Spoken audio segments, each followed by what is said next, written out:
It is day 49 of our 2020 focused Bible reading. We are on Mark chapter 8, and Mark chapter 7, we see Jesus beginning to do some things for those that are within the Gentile community. Well, Mark chapter 8 puts that square in our face because this is what we read. You're going to talk about the Decapolis, the cities of the Decapolis. That's a Gentile area that Jesus is going into, and so it's the 10 cities, and that is the Gentile region of the Galilee. So Jesus is going to spend some time there. So this is what we read, Mark chapter 8, starting in verse 1.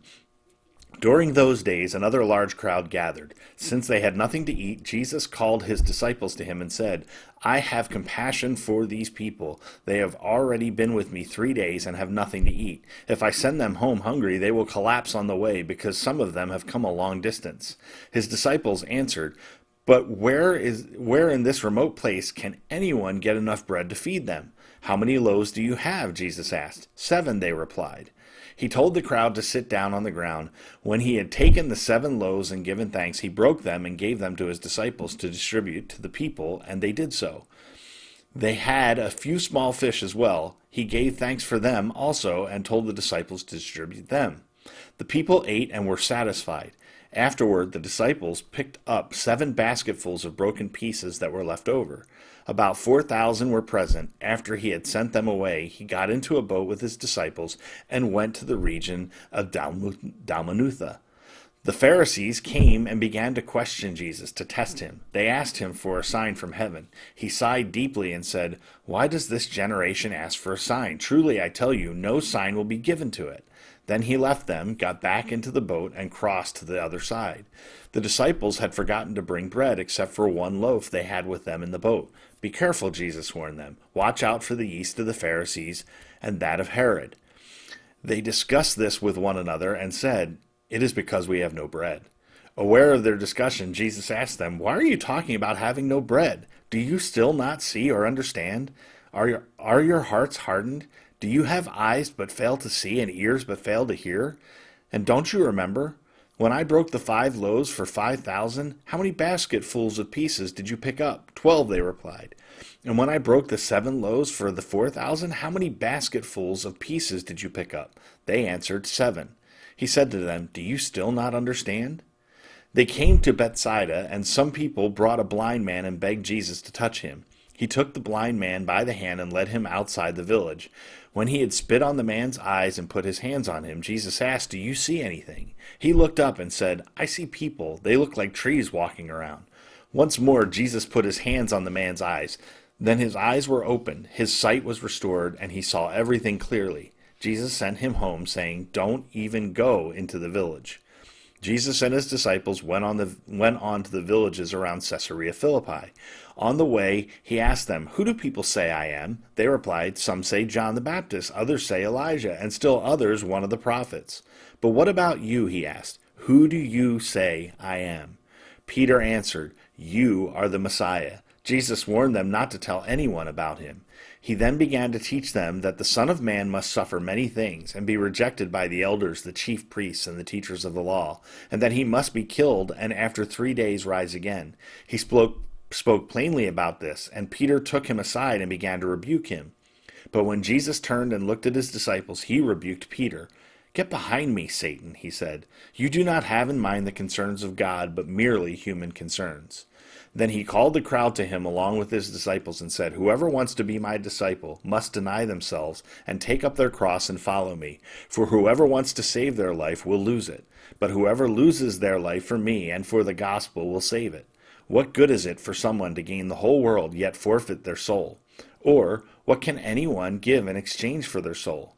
If anyone is ashamed of me and my words in this adulterous and sinful generation, the Son of Man will be ashamed of them when he comes in his Father's glory with the holy angels.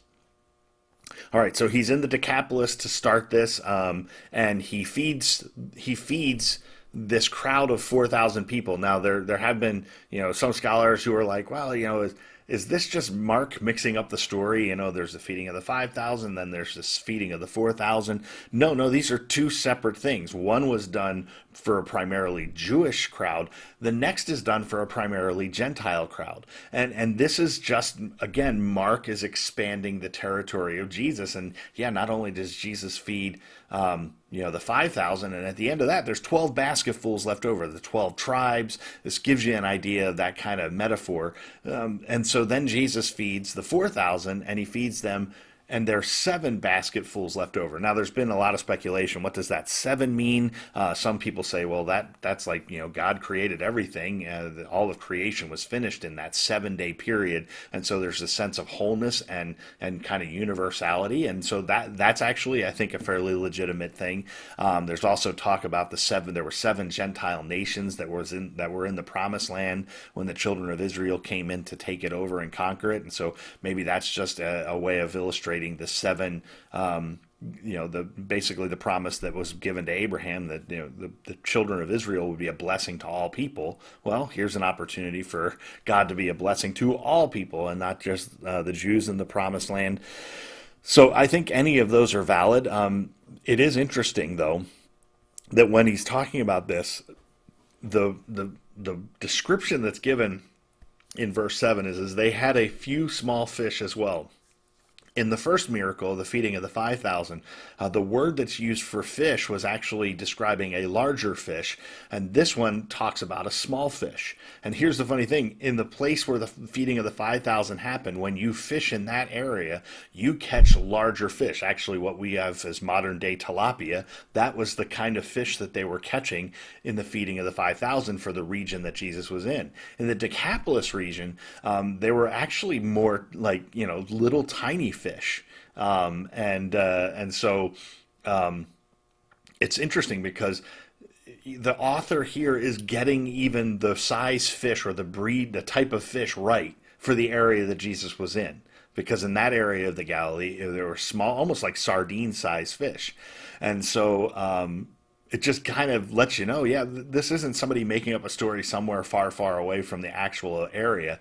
No, these were small fish. They understood that. But Jesus feeds these Gentiles, and it just kind of expands things. He goes back to the other side of the lake, and he runs into the Pharisees, has a nice discussion with them, and then he goes back, and he ends up in Bethsaida. He heals a man. Bethsaida is the fishing town that I think James and John were from, and so you have this kind of interesting interaction that Jesus has with a blind man, and it's interesting that Jesus, there's a sense that he heals him, but he doesn't quite see everything clearly. And then Jesus finally gives him his full sight back. And you kind of look at that and say, well, was just a bad day? Was Jesus off that day? Did he not have his coffee? I mean, how come he didn't heal him the first time? He is God. Well, you look at that, it kind of automatically raises that question. Well, the answer to that question is, no, Jesus didn't heal him first right away because he's showing his own followers, hey, this is the progression we're in. That, you're seeing things, but you're not seeing things super clearly. But if you stick with me, you will have the sight you need. And so he's actually showing them exactly what's happening in the Gospel of Mark through the healing of this man, that there's gradually those that are following Jesus are beginning to gain sight and insight into who he is. And then he goes to the region of Caesarea Philippi. There is honestly a whole sermon that could be preached out of that region of Caesarea Philippi. It's just, I'll probably touch on it when we get to this passage in another gospel because of some of the dialogue that happens. But just an amazing teaching here. But it's the first time that they catch who he is, that somebody declares that Jesus is the Christ, the Messiah, the Son of God. And I tell you, it is the turning point in the Gospel of Mark, because now Jesus begins to teach them, and this is what this Messiah is going to look like. And he has to teach them this Messiah is going to suffer. And anybody who wants to follow this Messiah is going to suffer. You have to take up your cross and follow me. And so now we begin to move from Mark chapter 8 forward. You're going to now start to see this redefinition of who the Messiah was going to be and what the Messiah was coming to do. And so that's where we're headed tomorrow and in the days to come. So we will see you then. Have a good one.